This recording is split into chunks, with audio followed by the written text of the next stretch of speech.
What's up, guys? This is Lewis back with another episode of The Development. And today we have some big person coming on the show. But first, I want to introduce Ryan, my co host. What's up? Ryan.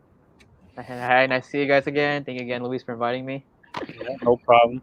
And Other for the co-host. main, yeah.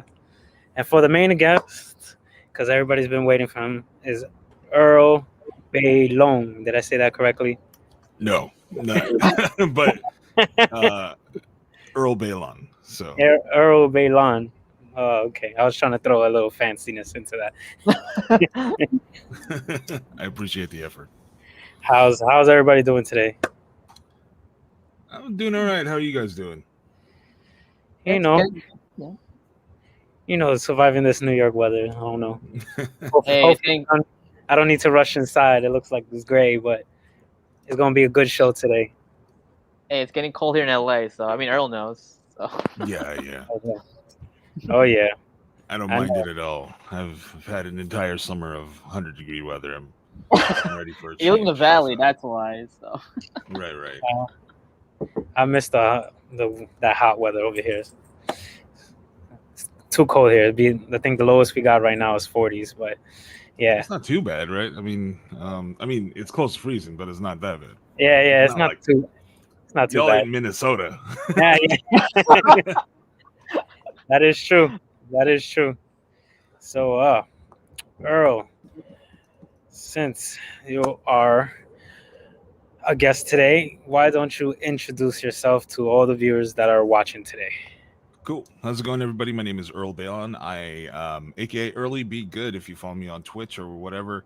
I am an actor improviser based in Los Angeles, California, and yeah, I've been working in the entertainment industry for about 12 years now. All right. That's a pretty long time. Yeah, 12 years. It's as long as me doing my job, which is vet tech. So I've been doing that oh, for nice, quite some man. time too. yeah. Same thing with me, journalism, doing it for now 2 years. So Woo. um yeah. So Earl, so next question is how did you get started with acting? Like what made you decide to do acting? Well, it's one of those things. I started really young. I went to like my elementary school was like very Filipino, so we did a lot of Christmas pageants, and there's a lot of performing involved with just being a student at the school. Um, so I kind of got started there. That's where I did my first musical. We did musicals like our seventh and eighth graders musicals. I think they still do that. So that's kind of how I got started in acting. I kept up with it throughout all of high school.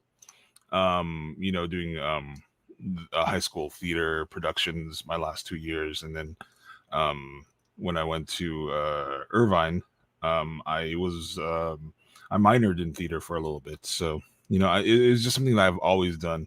Um,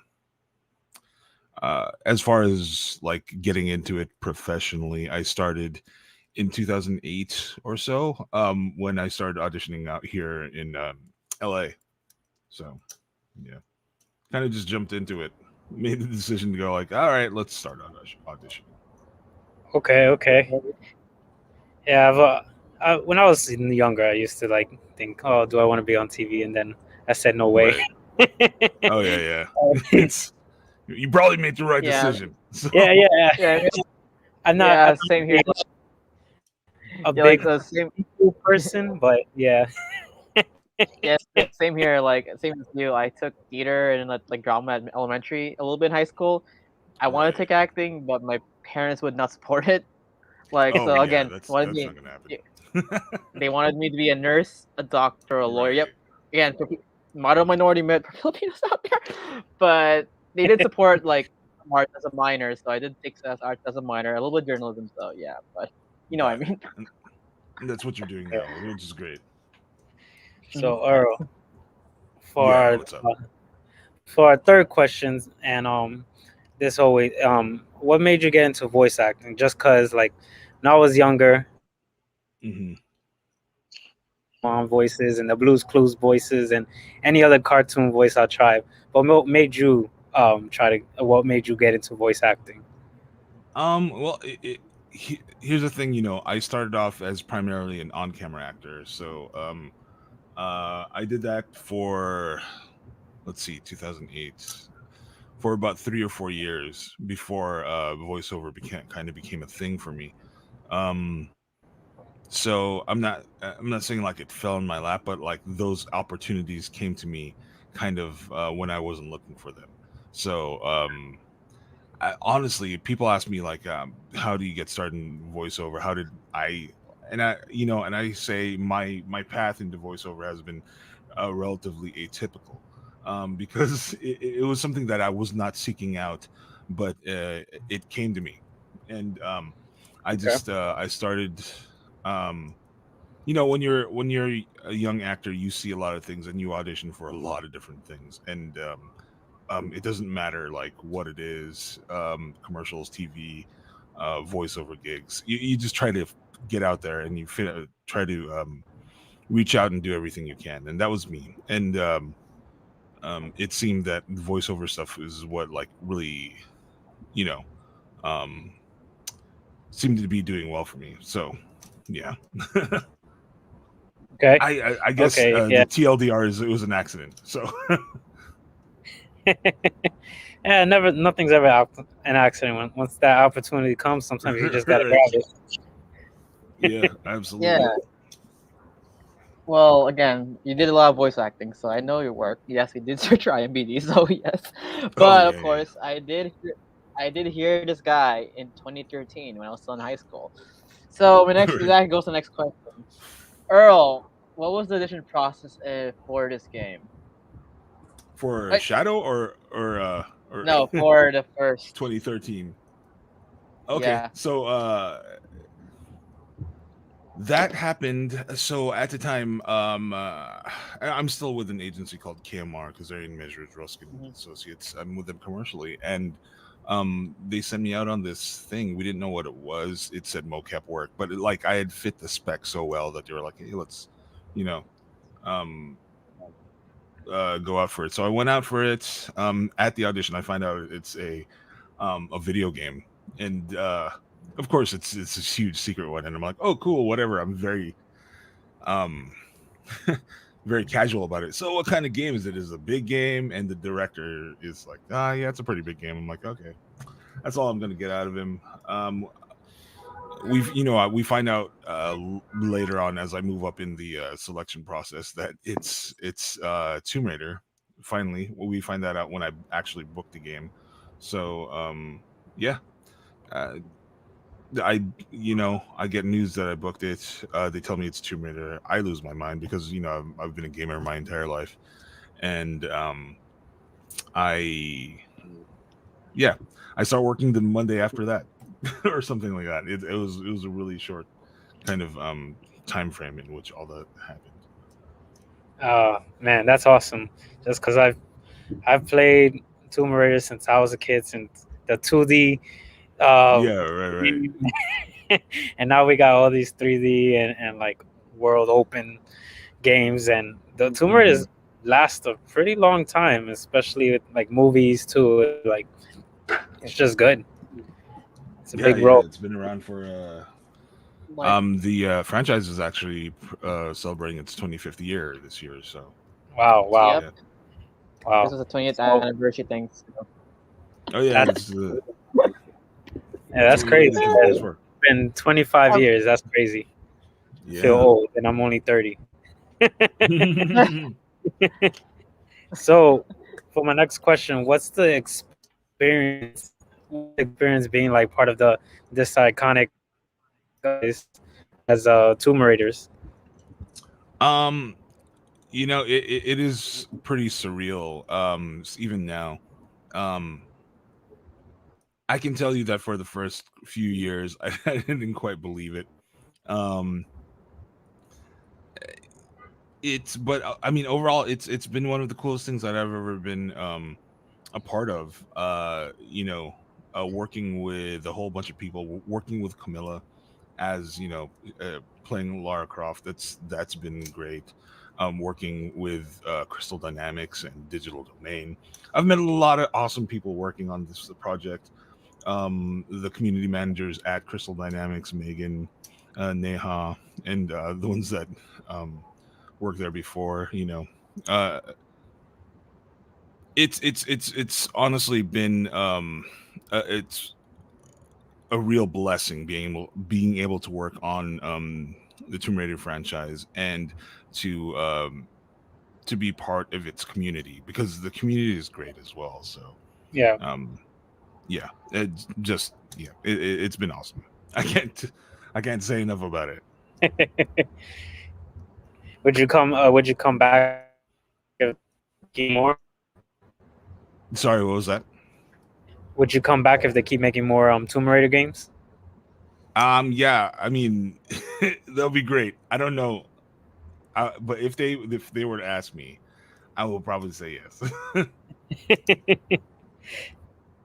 All right. For fans wondering this, what he looked like. So he did play Jonah in a Tomb Raider Yeah. trilogy. So first one, second one, third one, and dang, you aged well. Yeah. You're You lucky, want- guy. I'm gonna No, no, say no. that the second one looks more like you.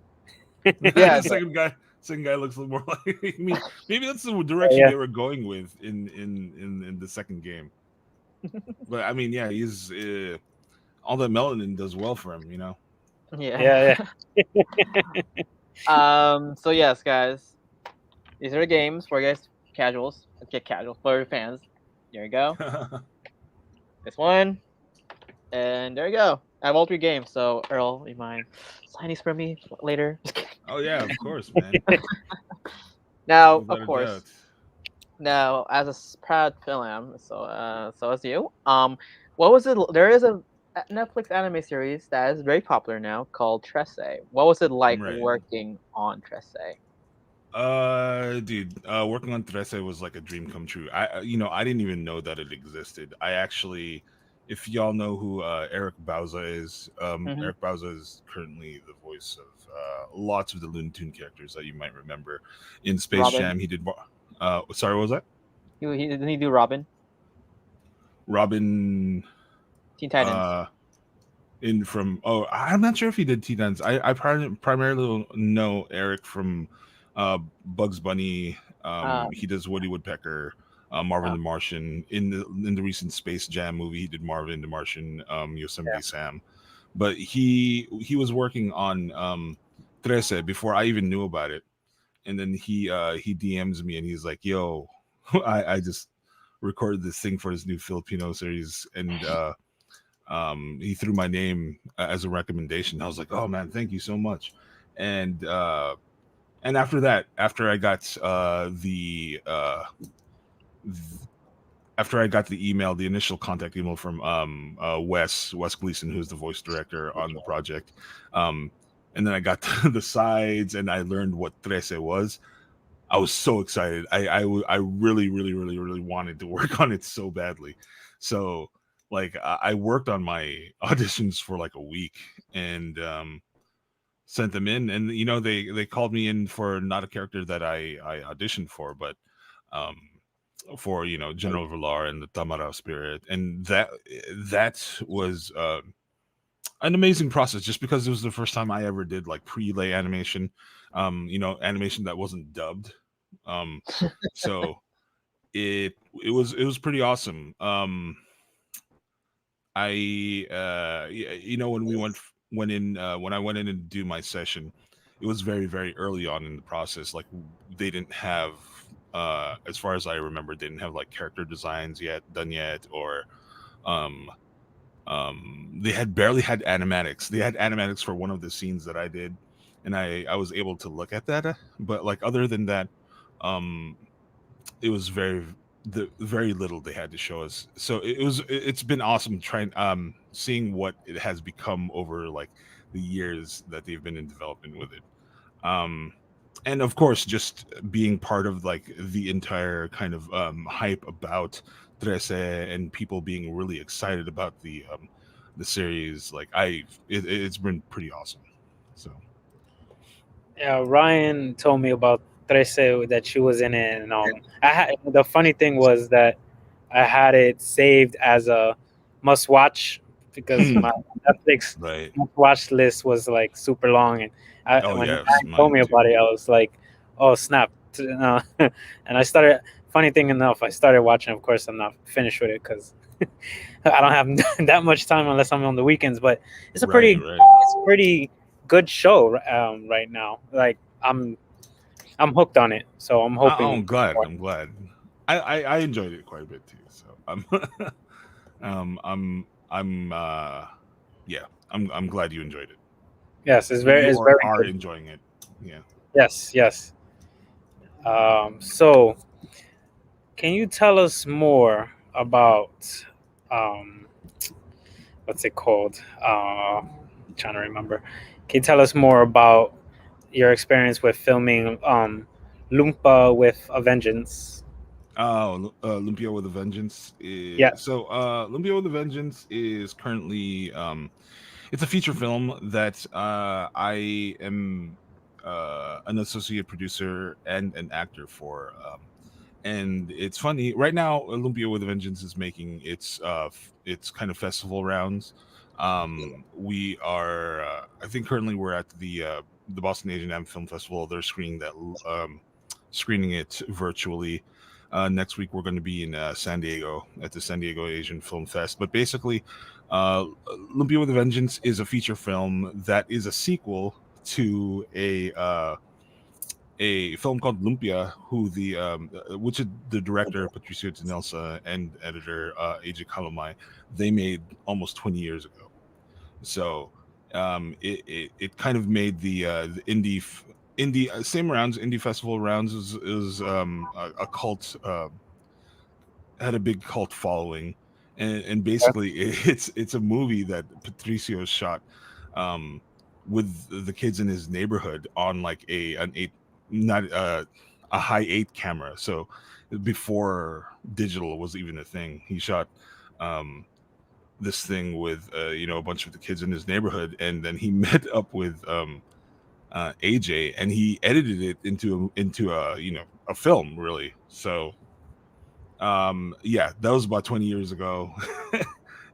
And then Pat, I was working with him just on like some spec commercials and stuff like that, and he brought me on initially as a writer for Olympia with a Vengeance. So yeah, I mean, Okay. like what it is it's a sequel to this original Olympia film, and we kickstarted it back in 2013, and Okay. yeah, so now it's doing its festival rounds. We're Well, I going hope there rounds to New York, so then maybe I can check it out. Oh yeah, we were there last month, so hopefully we'll make it back. Sadness. Yeah, yeah, to. Hopefully you guys be back. yeah. We were at the Asian International Film Fest back in I want to say August or September. I can't remember, but Okay. Yeah, I think I yeah. remember. I remember seeing something like that. It's a lot of things going on in New York, Oh so yeah, sometimes you can't absolutely catch up to everything. right. For fans that don't know what lumpia is, lumpia is basically a Filipino egg roll. So. Right. Uh, That gets explained at the top of the movie. Don't worry if you ever get to watch it.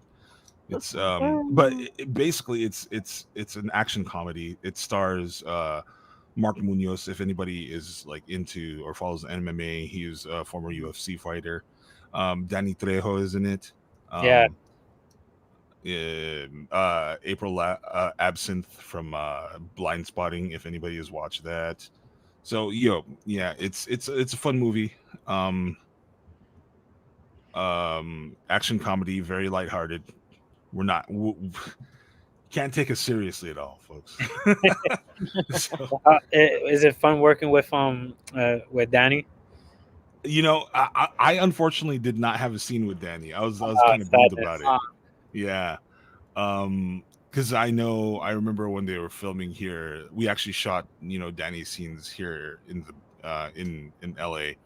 We had two locations. There's one in the Bay and one in LA, but we shot him down here, and I wasn't didn't need me for those scenes, and I was sitting here. I'm like, oh man, they're off there shooting and with Danny Trejo, and I'm just sitting at home. But Yeah, maybe Uh, if there happens to be a sequel, I'll get my scene with that. hopefully. Yeah. So my next question is, now, of course, it is Filipino Heritage Month. Can you tell us what it means to be a Filipino American in the Hollywood entertainment industry? Well, I mean, I think it's one of those things where the AAPI community in the whole is reaching a point where there's a little bit more awareness with regards to AAPI talent, not just in front of the camera, but like behind the camera as well. Um, and to be part of that, yeah, I think it's really important because, like, this is a thing that has been people have said just recently. Representation does matter, and uh, it matters because the people. If you can think of like anybody who you could identify and you seeing them on screen as a kid, like it meant a lot to you. Like for me, it was like Ernie Reyes Jr. Yeah. and you see him and you're like, hey, he's that brown kid, Mark DeCoscos, those dudes. So I'm honestly just passing on whatever, or trying to pass on like whatever I can to you know to build up the next generation of hopefully Asian artists in Filipino artists in the entertainment industry. Yep. Right Yep. on, right on, right on. I agree. A lot. I feel like we need more representation for like Hispanics, Asians. You know, Absolutely. just Yeah. just because there's not a lot out there, and a lot of our basic roles are either bad guys or criminals or somebody that Exactly. ends up in jail. So we need more. Or We need more good stuff. Yeah, I see that's the thing, man. I'm just like, let's put us in space. Yeah, Yeah, we ain't always got to be the dude on the corner. yeah, Um and I mean, I think it's changing. When I first started acting, submitting for roles here in Hollywood, honestly, like the Asian, like whatever you got for like Asian roles or Filipino roles, everything was like a martial arts master, computer guy, scientist, or like yeah, bad guy, yeah, but random bad guy that you don't care about because they're just like a one off. And we're getting to the point where we are starting to see um you know different faces of color in just regular people roles, and I mean it's a good place to be. um there's a lot of work still to be done, but it's definitely on an upward trend. hmm, okay. All right. yeah, like again, like with films such as Crazy Rich Asian, Shang-Chi, all these other films, like we're going there. We're slowly getting there. So Right. Definitely, definitely. So, any advice to any like inspiring actors or voice actors that are trying to get into this entertainment that you want to just like give your advice to? um any advice? Let's see. I think that honestly, for a lot of people, it's hard because like trying to get into the entertainment industry is like it can be intimidating, but really what I can say is just like, if you love this, if you love acting, if you love creating, if you love shooting stuff, if you love directing, writing, all that, just do it. Mm. um even if it is at a level where like it's just for you at a certain point. I mean, because everybody starts everywhere. You just have to start creating. That's it. Think about what you're gonna do with the stuff later maybe, but get to the point where you can create reliably and create at a level that you know um is at least par for par with everybody else in the entertainment industry. So get your practice in, is what I'm saying. Just start doing it. Yeah. Write your script, practice those voices, get in an acting class. um yeah. All right. right. All right, all right. So our final question before we go to for the viewers' questions is any upcoming projects that you could tell us about, of course, NDAs and stuff that you could say. Right. No. there's, there's, I can't talk about anything. Oh, wow, you're the first that says ever said no. Yeah, there's nothing I can talk about. Not yet. Ask me in a couple weeks, and I might be able to talk about things, All right. some things. But I mean, I guess Olympia with a Vengeance is happening. That's kind of what I've been working on for the last 7 years, but last month just because we have the festivals are happening. So um, there's that stuff. Yeah. A lot of stuff is on pause because of the pandemic, Yeah. I also I'm the artistic director of an improv troupe called Room to Improv. We usually would perform every first Friday of the month in North Hollywood, but we are currently uh, everything's on pause. I was doing this a 1 hour comedic musical called Supportive White Parents out of the second city in Hollywood. That is also on pause because of pandemic.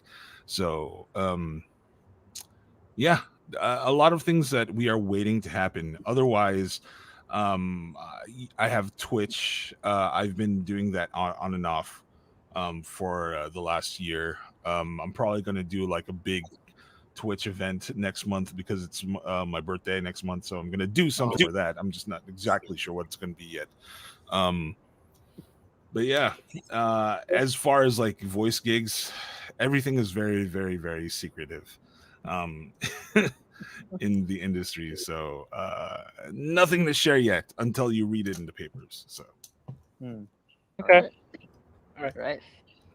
So now we have go to viewers' questions, and there's a lot of questions. So, sure. Earl, you ready for them? Yeah, sure. We can start with Martha D. Staub, the owner of MDMC Entertainment, and she's checking us out. She says what's up.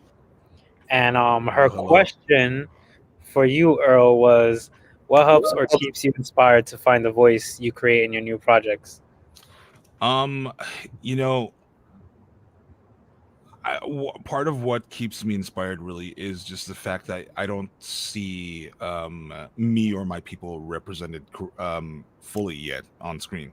Honestly, that really is it. And or people that I identify with, I don't see my community, my the things that I enjoy represented accurately on screen yet, or authentically. Those are both kind of loaded words, but um uh yeah, the representation that we do have out there still could use work, right? It's um my goal, I think, is just to have a regular story about people living and not having it to be about being about our culture necessarily, but just living as a normal person.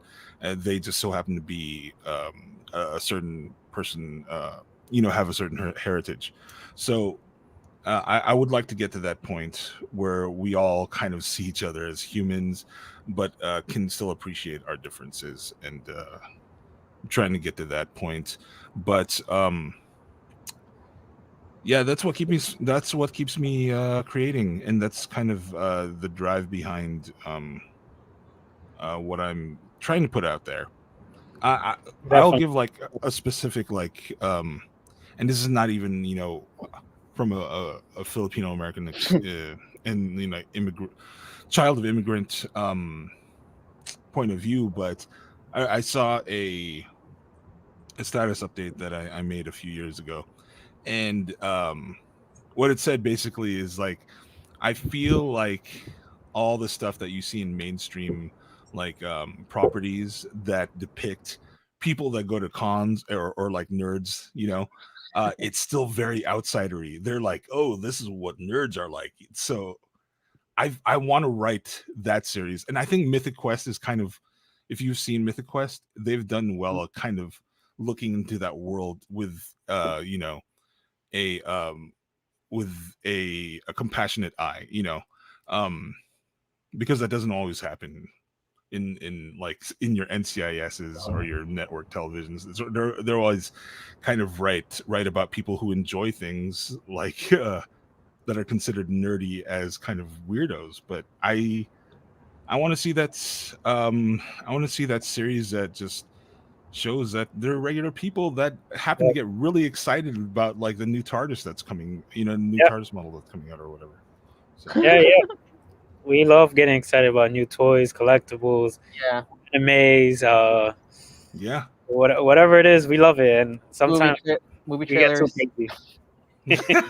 I mean, yeah, man. I just we're just regular dudes Yes. that have swords on our walls for some reason. Yeah, yeah.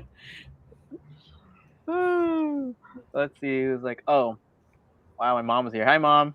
So she's asking, Hi. what roller project did you enjoy doing the most? I'm gonna have to say, I mean, it's interesting because I've played the character now for gosh, I started playing Jonah in 2011, and then the last game was 2018. We kept on working on that to 2000. So I've played him for almost a decade.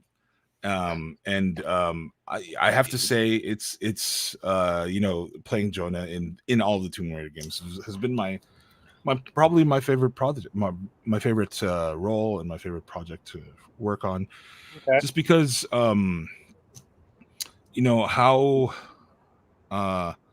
how often do you get to be a character of color, right?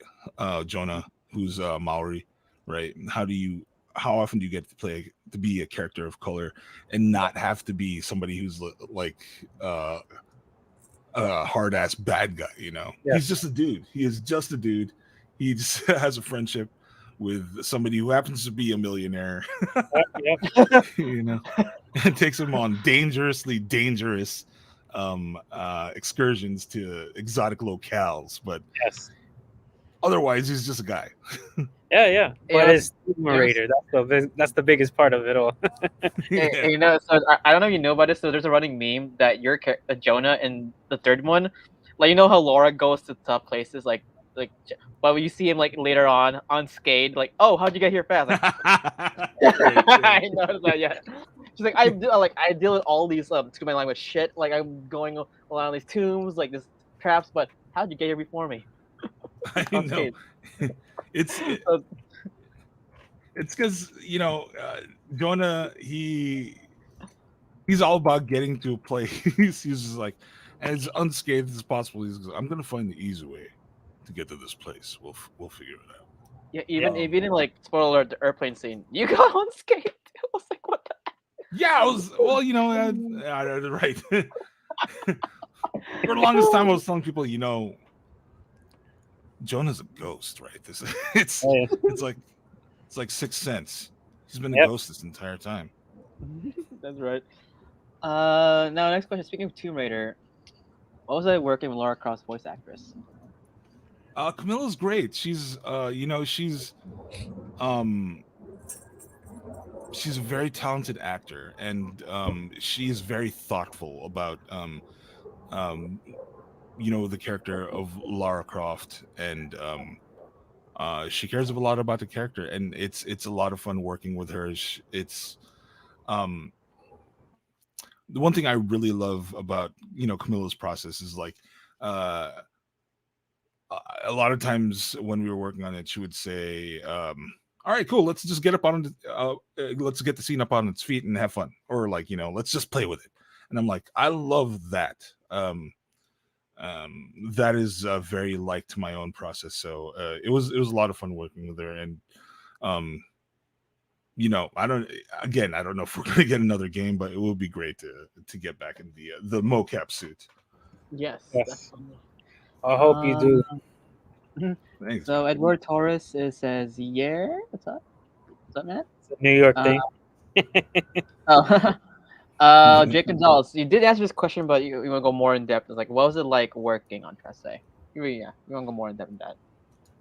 What was it like? It was cool. It was chill. It was a lot of learning for me, I will say, is because, like I said, it was my first time doing prelay animation, so I didn't have to the process is a little different as compared to like when you're dubbing like an anime, or a show. You have the finished stuff, and then there are these kind of streamers. They have this software called Voice Cue, and basically it's like karaoke but for acting. So you have these lines, then they cross a certain point or they light up, and then you say the lines, but with feeling to sync up with the character's lip flap. So that's how it is with dubbing. With prelay animation, where they lay down the voice at first, which is what we did with Trece. It's like you get there's a lot of freedom there, right? Because you don't have to worry about lip flap, and you get to kind of get into the nitty gritty with the voice director. Um, of how you want the story to be shaped. It's not already shaped for you. So yeah, it was a lot of learning. I loved doing it. I loved being able to use like my parents' accent, but like not as not in a way that I was it was not it was not portrayed in a way where it was something to be laughed at. This is just their accent. So that was cool. So Okay. Seth Martinez because says since you're part of Tresta, hehehe. What Filipino monster folklore are interesting? So I mean, the fun thing is that before I even worked on Teresa, I was really into like Filipino folklore and myth and stuff. So I had done a lot of research about it, which is partially why I was super excited about working on this project. Because like if you didn't know, Teresa is originally a graphic novel, a series of graphic novels. From the Philippines, created by Cajo Baldissimo and Budget 10. So the artists and writers respectively. So like I had no idea those existed, but like to know that the folklore was represented in some kind of media for like years. They came out with that like 15 years ago, and I didn't even know about it. I was excited to be able to work on the project that was going to bring it to like a wider audience. But my favorite, so I don't know. I'm gonna say this is a big question. This is like, what's your favorite game? I'll say this. Once I was playing. I play tabletop RPGs, right? And Okay. we were playing a system called Dresden Files, which is like a fate-based system.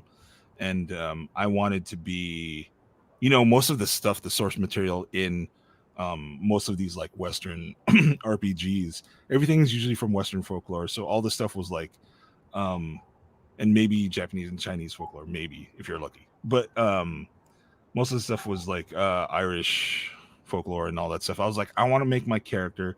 He's half like a Filipino monster, and I picked Capre. So I wanted to be half Capre, which is a giant that lives in a banyan tree. His has smokes a cigar and fogs up everywhere. So that was probably one of my favorites. And that and the Manananggal, just from childhood, because that was the one that my parents told me a lot of. That was one I got reminded of a lot as a child. Okay. Okay.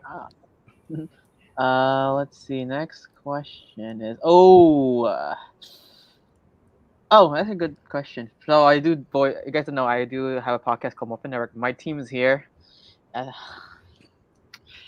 Big fans here. Yes. Nice. Yeah. What color? What color would you be, or what would you voice? I would Rumor totally has be a it. six. Yeah. What's up? I would be Rumor a has sixth it they like ranger. to animate. Sixth Ranger. Okay. Yeah. Well, any of them. Big one. I would do that. That would be dope. What color That's though? old.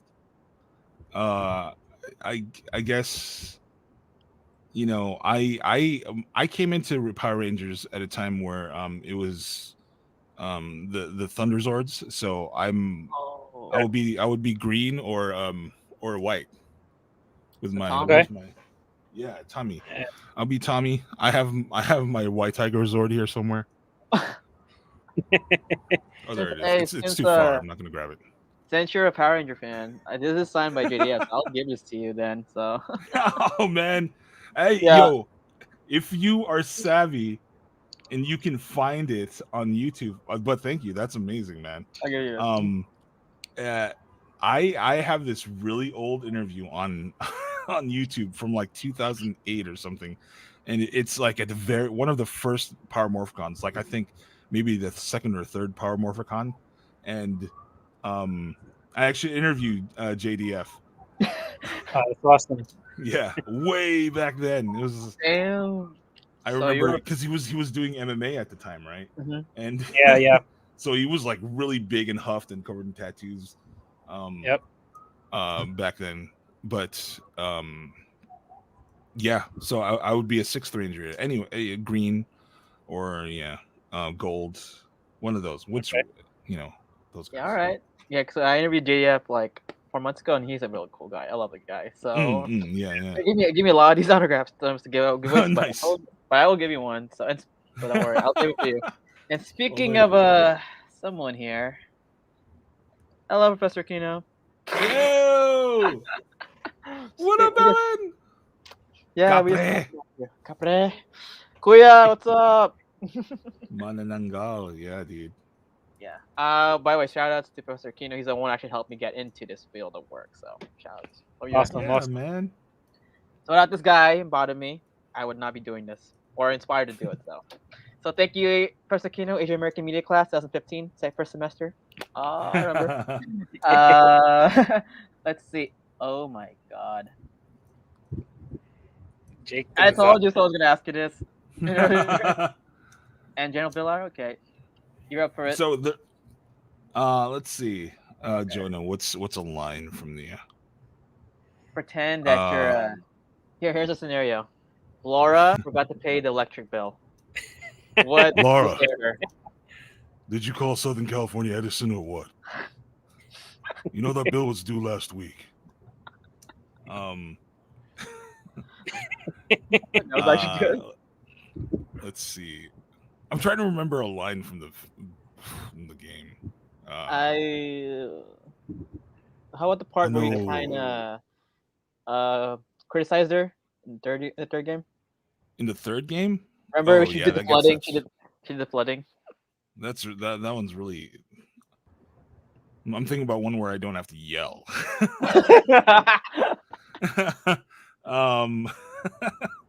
Let's see. Oh, there's a line about Let's see. I like this world. Yeah. I like this world. It's not perfect, but everything I love now, isn't it? There's that. Yeah, it was the campfire scene. Jonah's guys. voice is very similar to mine. It's just down here. Laura. And then of course he asked for General Villar. Oh, by the way, who General Villar is? He was a character in Teresa. This is what he looked like. We've got to show it. Sorry, guys. So yeah, this is who he was. He was also technically an evil demigod. Spoiler alert. Yeah. Sorry, but I know. Spoiler alert. Spoiler alert for episode 5. but if you could, Oh, sorry, now I know where you. Now I know where you are because I'm on episode 4. So, haha. Damn it. Okay. But you can. What General does Villar. he say?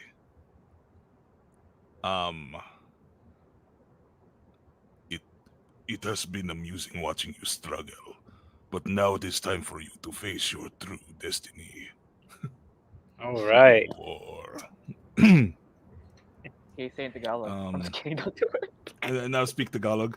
I don't think I Go ahead, speak do it, Tagalog. Do it. There you I can cuss up a storm in Tagalog.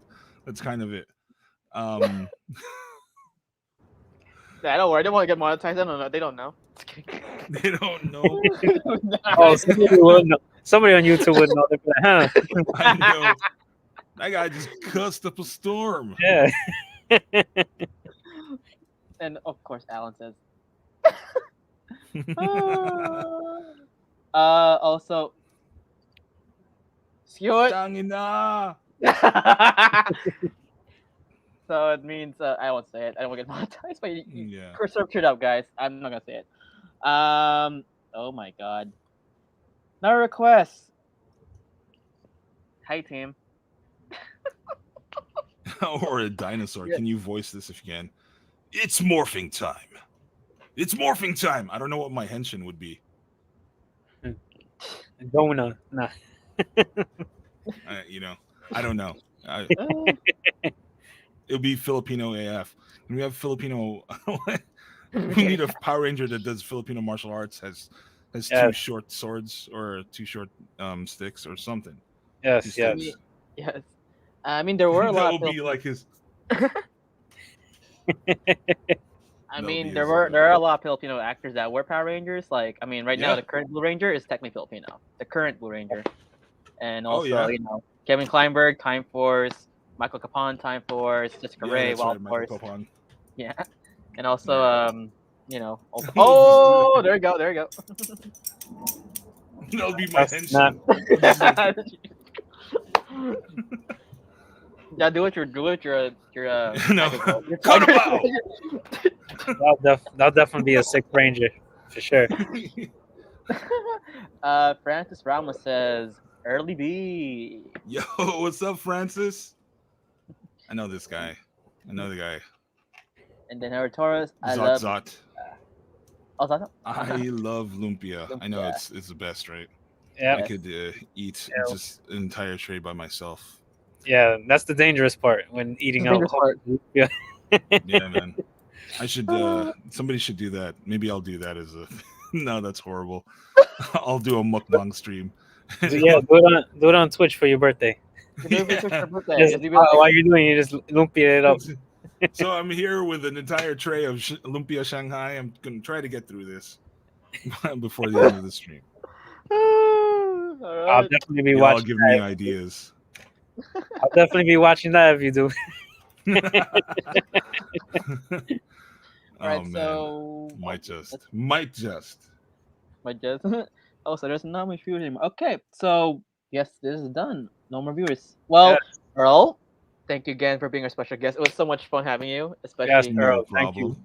As also, it's good to know that you're a fellow Ranger fan because me and him, we are Power Ranger fans. This guy. Oh, yeah, dude. Power Ranger actor. Man, so if I actually just shot this short the other day, you might be interested in this, but Yoshi forward. Sudarso is the lead in the short. Yoshi? Oh, nice. Yeah, you know. Nice. So that's coming out soon, hopefully. But we had a lot of fun shooting it the other day. But basically, it's a Ghost of Tsushima like inspired short by Stephen Ford. Yeah. That's So awesome. Oh, yeah, I saw because like again, we know Stephen Ford, Mass Rider. right, Yeah. exactly. Yeah, all you Toku guys. Look, guys, Yeah. that's right. Toku guys unite. I'm actually getting your Instagram. So before we leave, Earl, where can we find you in social media? So I am everywhere on the internet as Early Be Good. That's EARLY BGOODE with an E at the end, like Johnny Be Good, but Early Be Good. And that's Twitter, Instagram, Twitch, Snapchat if you still have it, TikTok, all that stuff. Yep, that's it right there.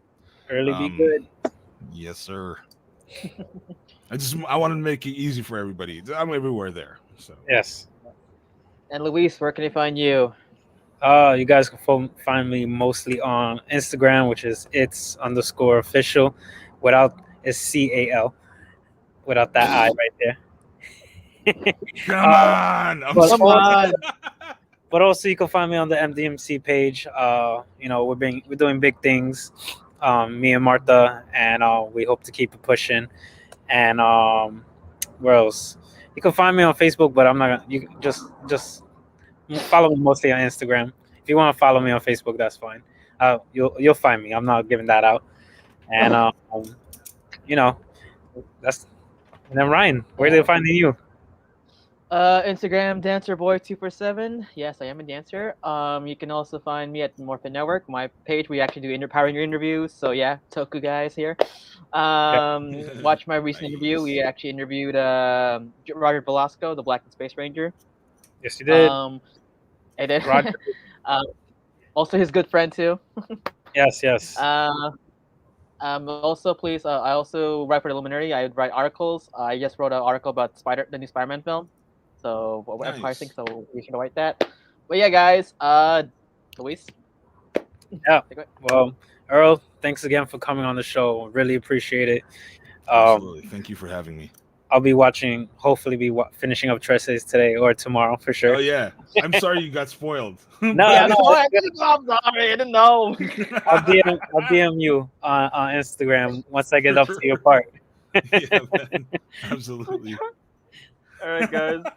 This is MDC Entertainment. Again, thank you again so much for spending Philippine Heritage Month. Again, we have a new Yes. guest again soon coming soon. So Yes. Happy Filipino Heritage Month, Well, everybody History out Month, there. And actually, but Philippine American, but us, yeah, yes. history. well, I can count Philippine Heritage Month too. So Philippine Heritage History Philippine American Month. counts. History Month. Filipino So American History Month. Yes. Yes. all right, guys. Guys, don't forget to like, subscribe, comment to all the MDMC stuff. I'll be trying to bring more amazing guests like Earl on the show. And You say that all the guests. I'm no. Oh yeah. So don't forget, guys. Facebook too. Like the page. You can follow me if you want, and we'll follow MDMC for sure. And yeah, that's the end of our show. Peace out, guys. Paalam. Bye bye. Bye. Bye bye. Thanks for having me, folks. Yes.